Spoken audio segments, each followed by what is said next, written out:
ईद के दूसरे रोज सयाहों की बड़ी तादाद मरी का रुख कर रही है। मजीद जानते हैं मरी में मौजूद हमारे नुमाइंदे आरिफ सईद से। आरिफ, बताइएगा। मैं सब मौजूद हूँ मलका अख्सार मरी के तफरी मरकज माल रोड पर। अगर सेव की बात की जाए तो आज सेव की खासी तादाद ईद के दूसरा रोज़ है और बड़ी तादाद में यहाँ पर सेव पहुंचे हुए जो यहाँ के खूबसूरत मौसम और हसीन नज़ारों से जी बरकत हो रहे हैं। मौसम इस टाइम अगर बात की जाए तो मौसम इंतहाई खुशगवार हो चुका है। ठंडी ठंडी हवाएं चल रही हैं जिससे सयाह जो है भरपूर इंजॉय कर रहे हैं। मेरे साथ इस टाइम एक सयाह फैमिली भी है, आइए इनसे पूछते हैं वो यहाँ के मौसम और नज़ारों को कैसे इंजॉय कर रहे हैं। अस्सलाम वालेकुम। हम इंजॉय कर रहे हैं माशाल्लाह। मौसम बहुत अच्छा है यहाँ पे। हम भी रावलपिंडी से आए हैं। वहाँ की गर्मी दिन में यहाँ भी गर्मी थी, मगर अभी मौसम इतना इंजॉय हो गया, एकदम से रश पड़ गया है और सब लोग ईद मनाने निकले हैं। हम भी इंजॉय कर रहे हैं, बच्चे भी इंजॉय कर रहे हैं सारे। आप क्या कहेंगी? मुझे मरी में बहुत मजा आ रहा है। मरी का मौसम बहुत अच्छा है।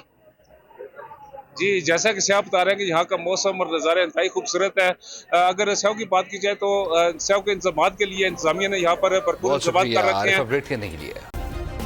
सब्सक्राइब करें और बेल दबाएं ताकि कोई खबर रह न जाए।